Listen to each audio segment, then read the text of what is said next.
Hello friends. Electrical जय गुरु की online class में आप सभी का स्वागत है।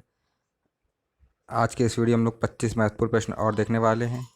ये हमारा प्रैक्टिस सेट नंबर 8 होने वाला है। इसके पहले 7 प्रैक्टिस सेट हम लोग बहुत अच्छे डिस्कस कर चुके हैं।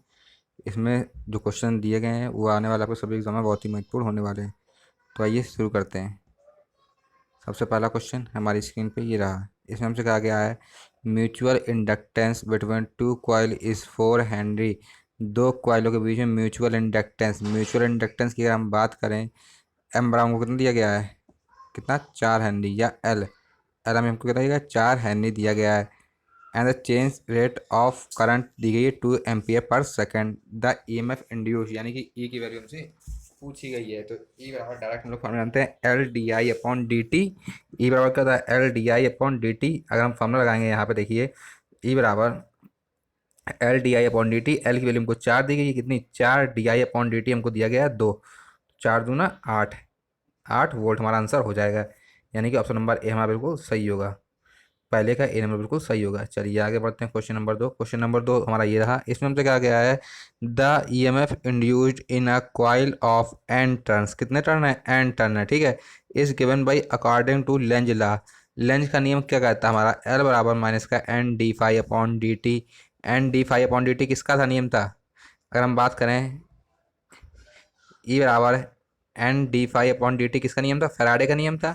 फैराडे का इलेक्ट्रोमैग्नेटिक इंडक्शन ला था। लेकिन अगर हम इसके पहले एन लगा माइनस लगा दें, अगर हम माइनस लगा दें तो हमारा लेंज का नियम बन जाता है। तो N d∅/dt option number B यहाँ बिल्कुल सही होगा, यहाँ d∅/dt। चलिए क्वेश्चन नंबर 3 बढ़ते हैं। क्वेश्चन नंबर 3 हमारा ये रहा। इसमें हमसे कहा गया है the device which can not be triggered by voltage of either polarity is. हमसे कहा गया है ऐसी कौन सी डिवाइस है जिसको पोलरिटी के रूप में चेंज नहीं किया जाता है। तो इसको आप सीधे याद रखेंगे, इसका आंसर होगा ट्रायक। क्या आंसर होगा, ट्रायक, ट्रायक। चलिए क्वेश्चन नंबर 4 बढ़ते हैं। क्वेश्चन नंबर 4 हमारा ये रहा। इसमें हमसे पूछा गया है an electric heater draw 3.5 ampere, कितने 3.5 एम्पियर करंट, 110 वोल्टेज है, ठीक है, हीटर के लिए। The resistance of the heating elements is approximately. Resistance यानी कि आर का मान हमसे पूछा गया है। तो आर बराबर का डायरेक्ट आप लोग जानते होंगे V/I। वी हमको 110 दिया गया है, आई हमको 3.5 दी गई है, ठीक है। इसको हम लोग सॉल्व कर लेंगे और उसको सॉल्व करके वैल्यू निकालेंगे।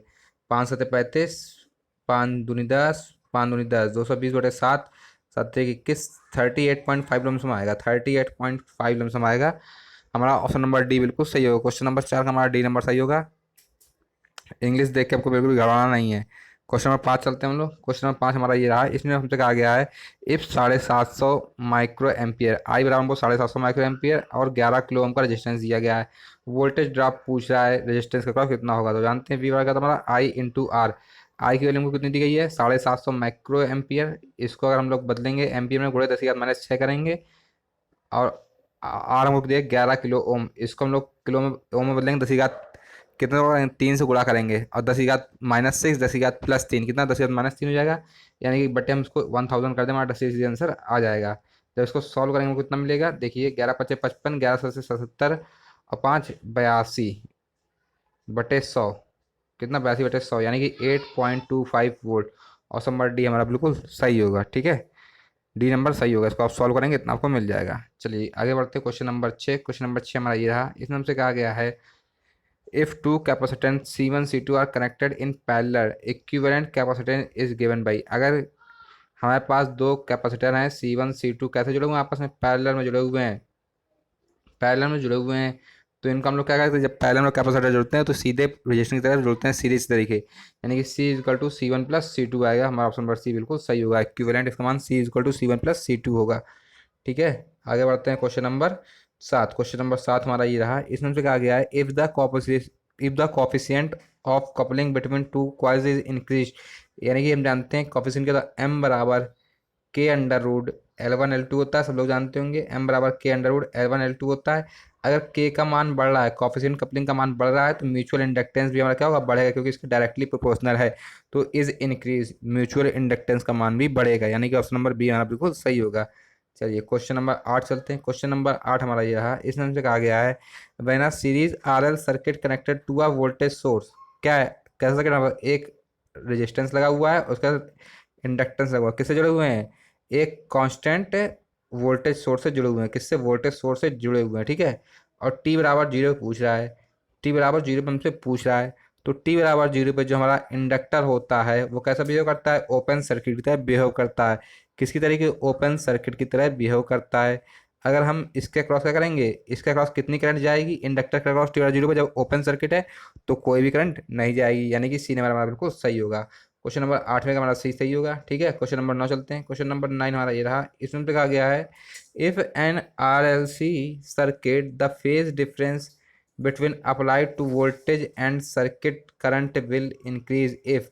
हमसे कोई हमारे पास कैसा सर्किट है, आर और एल लगा हुआ सर्किट है। ठीक है, आर और एल हमारे पास है, अगर हम इसके क्रॉस, अगर हम क्या ऐसा कर दे कि हमारा फेज डिफरेंस यानी कि ये जो एंगल है, ये एंगल का मान कब बढ़ेगा, ये एंगल का मान, फेज एंगल का मान कब बढ़ेगा, अगर हम एक्सएल का मान बढ़ाते जाएं, अगर हम एक्सएल, क्योंकि आर के मान बढ़ाने में कोई इफेक्ट नहीं पड़ेगा पावर फैक्टर पे, क्योंकि आर तो वोल्टेज का सेम फेज में होता है, लेकिन हम अगर एक्सएल के मान में परिवर्तन करें तो हमारे पास फेज के मान में परिवर्तन होता है।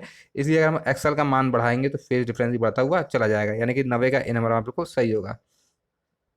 क्वेश्चन नंबर 10 चलते हैं। क्वेश्चन नंबर 10 हमारा ये रहा, इसमें हमसे कहा गया है अ सीरीज सर्किट है, 4 ओम का रेजिस्टेंस है, 12 ओम का क्या है, इंडक्टेंस है, और 9 ओम का कैपेसिटेंस है। ठीक है, और ये हमको सप्लाई कितनी 220 वोल्ट 50 हर्ट्ज दी जा रही है। पावर हमको कैलकुलेट करनी, पावर कैलकुलेट करनी है। तो पावर हम लोग कैसे निकाल सकते हैं, अगर हम लोग डायरेक्ट पावर लॉस निकालें तो इसके क्रॉस और इसके क्रॉस कोई भी पावर लॉस नहीं होती है, कोई भी पावर लॉस नहीं होती। पावर लॉस किसके क्रॉस, केवल रेजिस्टेंस के क्रॉस पावर लॉस होगी। अगर पी बराबर वी स्क्वायर अपन आर हम लोग लगा दें, यानी कि 200 गुणे 200 बटे 4 कर दें, तो 4 पंचे 20। देखिए यहाँ पे इसको हमसे सप्लाई पावर, क्या सप्लाई पावर पूछा गया है, कितनी पावर सप्लाई की जा रही है हमसे पूछा गया है। तो हमें यहाँ पे पहले हमें क्या निकालना पड़ेगा, वी हमको दिया गया है। अगर हम आई निकाल लें, अगर हम आई निकाल लें तो पी बराबर वी इंटू आई लगा दें, पी बराबर V into I cos phi लगा दें, हमारा काम बन जाएगा। ठीक है, तो पहले हम यहाँ पे आई निकालेंगे, आई हमारे पास कितना होगा, आई निकालने के लिए पहले हम जेड निकालेंगे। जेड हम लोग कैसे निकालेंगे, आर 4 है, एक्सएल 12 है, एक्सी 9 है, तो अगर हम इसका जेड निकालेंगे तो अंडर रूट 4 का स्क्वायर प्लस 12 माइनस 9 का स्क्वायर यानी कि 3 का स्क्वायर, तो इसको आप सॉल्व करेंगे, जेड बराबर 5 आ जाएगा। ठीक है, जेड बराबर जब 5 आ जाएगा तो आई कैसे निकालेंगे, वी अपॉन जेड, वी हमको 200 दिया गया है, और बटे कितना कर देंगे, 5 कर देंगे, तो जेड आई हमारे पास कितनी 40 एम्पियर आ जाएगी। आई हमारे पास 40 एम्पियर आ जाएगी।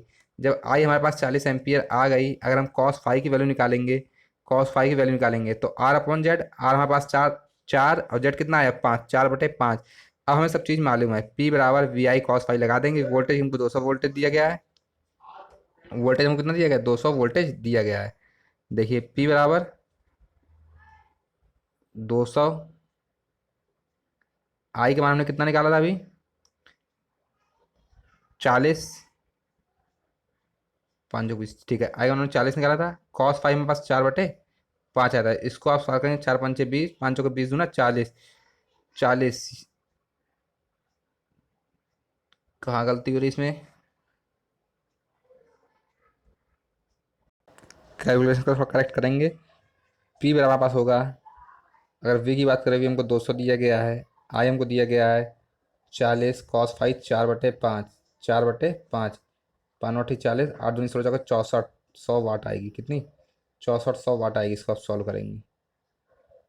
आगे बढ़ते हैं, क्वेश्चन नंबर 11। क्वेश्चन नंबर 11 हमारा ये रहा, इसमें हमसे कहा गया है the resistance of 1 farad capacitance, ठीक है, when connected to DC circuit, DC circuit से जोड़ा गया है। अगर हमारे पास एक ऐसा कुछ सर्किट बन रहा है, ये कैपेसिटेंस है, ये डीसी के साथ जोड़ा गया है, जो हमारा कैपेसिटर होता है वो हम बात करें, डीसी फ्रिक्वेंसी कितनी होती है, 0 हर्ट्ज, फ्रिक्वेंसी 0 हर्ट्ज होती है। अगर हम इसका रेजिस्टेंस निकालेंगे, क्या निकालेंगे, रेजिस्टेंस निकालेंगे, एक्स सी बराबर अपन 2 पाई एफ सी।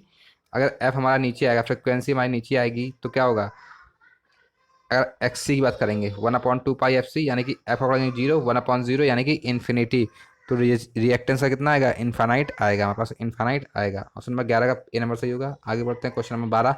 क्वेश्चन नंबर 12 हमसे कहा गया है magnetic line of force coming from a magnetic, जो हमारी मैग्नेटिक लाइनें आ रही हैं किसी एक चुंबक से आ रही हैं, ये एक दूसरे को क्या करती हैं, कभी भी एक दूसरे को कट नहीं करती हैं, कभी भी एक दूसरे को कट नहीं करती हैं, can not intersect each other all, यानी कि एक दूसरे का भी कट नहीं कर सकती। ऑप्शन नंबर सी हमारा बिल्कुल सही होगा। क्वेश्चन नंबर 13 बढ़ते हैं। क्वेश्चन नंबर 13 हमारा ये कहा गया है इसमें, the main advantage of temporary magnet is that we can, temporary magnet का, जो हमारा परमानेंट मैग्नेट टेम्परेरी मैग्नेट बात की गई, इसका क्या एडवांटेज है, क्या लाभ है हमारे पास।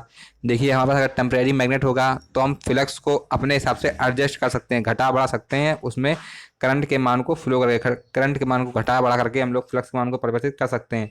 तो इसका मेन हमारे पास लाभ क्या है, use of any magnetic material नहीं होगा, change the magnetic flux, option number A हमारा बिल्कुल सही होगा, चेंज द मैग्नेटिक फ्लक्स। आगे बढ़ते हैं क्वेश्चन नंबर 14। क्वेश्चन नंबर 14 हमारा ये रहा, इसमें हमसे कहा गया है the magnetic material used in permanent magnet is, permanent magnet में कौन सा मैग्नेटिक मटेरियल यूज़ किया था। तो सब लोग जानते हैं अल्निको यूज़ किया था, क्या था अल्निको, यानी कि एल्यूमिनियम, निकेल और कोबाल्ट का मिश्रण यूज़ किया जाता है किसमें, परमानेंट मैग्नेट में।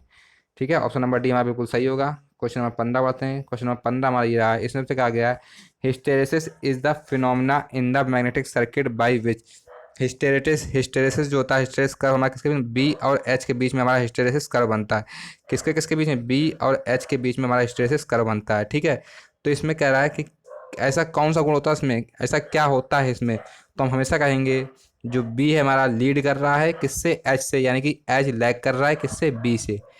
ऑप्शन नंबर ए हमारा बिल्कुल सही होगा, H lags behind B.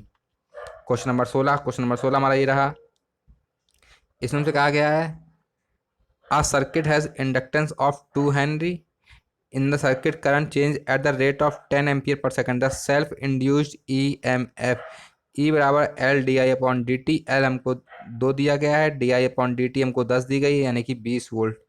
Repeated question है, आराम से कर लेंगे। क्वेश्चन नंबर 16 का हमारा ऑप्शन नंबर सी बिल्कुल सही होगा। ठीक है, 17 बढ़ते हैं। क्वेश्चन नंबर 17, क्वेश्चन 17 हमारा ये रहा, इसमें हमसे कहा गया है द बी एच कर्व, क्या है, B H curve will be a straight line, जो हमारे पास बी एच कर्व प्राप्त होता है ये स्ट्रेट लाइन किसके लिए होगा, तो ये हमारा एयर के लिए हमेशा कैसा होगा, स्ट्रेट लाइन होगा, क्योंकि एयर कोई भी मैग्नेटाइजिंग करंट नहीं लेती है। ठीक है, आगे बढ़ते हैं। क्वेश्चन नंबर 18, क्वेश्चन नंबर 18 हमारा ये रहा, इसमें हमसे कहा गया है a current of 5 milli ampere flows in a resistance less choke, एक ऐसी चोक से करंट प्रवाहित हो रही है, चोक से करंट प्रवाहित हो रही है जिसमें कोई भी रेजिस्टेंस नहीं है, यानी कि आर बराबर जीरो है। जब आर बराबर जीरो है the energy consumed in the choke, तो इसमें एनर्जी कितनी खपत होगी। कभी भी हमारे जो है चोक और कैपेसिटर जो होते हैं एनर्जी की खपत नहीं करते हैं अगर ये कैसे हैं, रेजिस्टेंस लेस हैं, यानी कि ऑप्शन नंबर ए हमारा बिल्कुल सही होगा, 0 जूल ऊर्जा की खपत होगी इस वाले क्वेश्चन में। 18वें का ए नंबर बिल्कुल सही होगा। 19 नंबर पर आते हैं, the mutual inductance between two unity coupled coils of 9 Henry and 4 Henry will be, दो हमारे पास कॉइल दी गई हैं, ठीक है, 2 कॉइल दी गई हैं, इनके बीच में म्यूचुअल इंडक्टेंस पूछ रहा है, एम बराबर के under root L1 into L2, के हमको दिया नहीं गया, हम एक ले लेंगे, 9 इंटू 4 करेंगे 36 आएगा, इसका रूट लेंगे तो 6 आएगा, यानी कि ऑप्शन नंबर सी हमारा बिल्कुल सही होगा। चलिए 19वें का सी। 20 नंबर पढ़ते हैं। 20 नंबर क्वेश्चन हमारा ये रहा, इसमें हमसे कहा गया है, 20 नंबर क्वेश्चन में कहा गया है कि 200 वोल्ट 200 वाट 200 वोल्ट के बराबर है, 100 वाट 200 वोल्ट के बराबर है, कैसे जुड़े हुए हैं, सीरीज में जुड़े हुए हैं, किसके साथ, 400 वोल्ट सप्लाई के साथ जुड़े हुए हैं। जब 400 वोल्ट सप्लाई के साथ जुड़े हुए हैं, दोनों की रेटिंग 200 वोल्ट है, तो दोनों लोग अपना 200 वोल्ट ले लेंगे, और जितना अपने जलते हैं, जितना अपने जलते हैं, क्योंकि बल्ब जो जलता है अपनी वोल्टेज रेटिंग का कारण जलता है, जब दोनों में वोल्टेज रेटिंग उनकी पूरी पूरी पहुंच गई है तो ये समान रूप से ग्लो करेंगे, यानी कि जितनी इनकी क्षमता है वो समान रूप से जलेंगे, both the bulb will glow have equal brightness. ठीक है, चलिए ऑप्शन नंबर सी हमारा बिल्कुल सही होगा। आगे बढ़ते हैं। 21, क्वेश्चन नंबर 21 हमसे ये पूछा गया है, the SI unit of permeance, क्या, the SI unit of permeance, permeance मतलब पारगम्यता की एसआई यूनिट क्या होती है। तो परमियंस जो है हमारा उल्टा होता है इंडक्टेंस का, नहीं सॉरी, परमियंस जो होता है चालक का वह गुण है, मैग्नेटिक मटेरियल वह गुण है जो फ्लक्स को आसानी से अपने अंदर प्रवाहित कराने का गुण रखता है, तो इसका हेनरी ऑप्शन सही होगा, हेनरी ऑप्शन नंबर ए हमारा बिल्कुल सही होगा। ठीक है, क्वेश्चन नंबर 22 पढ़ते हैं। 22 हमारा ये रहा, in a thyristor the magnitude of anode current will be, anode current का मैग्नीट्यूड कैसा होगा। देखिए जो हम लोग को गेट करंट दी जाती है थायरिस्टर में, जो गेट करंट दी जाती है वो किसी भी तरह से गेट करंट पर निर्भर नहीं करती है, निर्भर नहीं करती है, तो इस पे कोई भी प्रभाव नहीं पड़ेगा। गेट करंट हमारी जो स्टार्टिंग में काम आती है, बकाया काम नहीं आती है, not change with any variation in gate current, option number D हमारा बिल्कुल सही होगा। क्वेश्चन नंबर 23 बढ़ते हैं। 23 नंबर हमारा ये रहा। इसमें क्या गया, for an S C R D I upon D T production. देखिए जब भी टाइम के रिस्पेक्ट में प्रोडक्शन करना होगा, जब भी हमें टाइम के रिस्पेक्ट में प्रोडक्शन करना होगा, हम एल आर सर्किट का यूज़ करेंगे। किसका? एल आर सर्किट का यूज़ करेंगे सीरीज में, R L in series with S C R. Option number C हमारा बिल्कुल सही होगा। चलिए आगे बढ़ते हैं। 24 नंबर क्वेश्चन। 24 नंबर क्वेश्चन का क्या है, a solve element draws 15 ampere when connected to 30 volt line. How long does take consume 1 unit of energy? एक यूनिट एनर्जी जो है कितनी देर में कंज्यूम करेगा। हमको देखिए वोल्टेज दी गई है, पावर दी गई है, ठीक है। तो एक यानी कि 1 किलोवाट आवर हमको रेटिंग भी दी गई है। अगर हम बात करें एक यूनिट बराबर क्या होता है, वाट। वाट मतलब वी इंटू आई, 230 इंटू 15, ठीक है, इंटू आवर, यानी कि एच अपॉन 1000। इसको जब लोग सॉल्व करेंगे पूरी तरीके से तो हमारा कुछ जाकर 0.29 आवर बनेगा। 0.29 आवर बनेगा, यानी कि ऑप्शन नंबर डी हमारा बिल्कुल सही होगा। इसको आप सॉल्व करेंगे तब नीचे अपॉन 1000 आएगा। पी बराबर वी आई एच अपॉन 1000 होता है एक एनर्जी 1 किलोवाट आवर बराबर। Question number 25, 25 number last question आज का। The SI unit of conductivity. Conductivity की एसआई यूनिट क्या होती है? कंडक्टिविटी होती क्या है, रेसिस्टिविटी का अपोजिट होती है, ठीक है। यानी कि रो का अपोजिट होती है। अगर रो की यूनिट की हम बात करें तो रो की यूनिट होती है ओम मीटर। अगर इसका अपोजिट कर देंगे कंडक्टिविटी के लिए 1/ओम मीटर कर देंगे तो ये हमारा मोह पर मीटर बनेगा। क्या बनेगा? मोह पर मीटर। ऑप्शन नंबर डी हमारा बिल्कुल सही होगा। इस तरह हमने यहाँ पे 25 क्वेश्चन सॉल्व कर लिए हैं आज के, ठीक है। इसी तरह के पर डे आपको 25 क्वेश्चन जो है डेली मिलते रहेंगे। आपको इंग्लिश देख के घबराना नहीं बिल्कुल भी, और प्रैक्टिस करते रहना है। अगर वीडियो पसंद आया तो लाइक, शेयर और सब्सक्राइब जरूर कर दिएगा। चलिए धन्यवाद।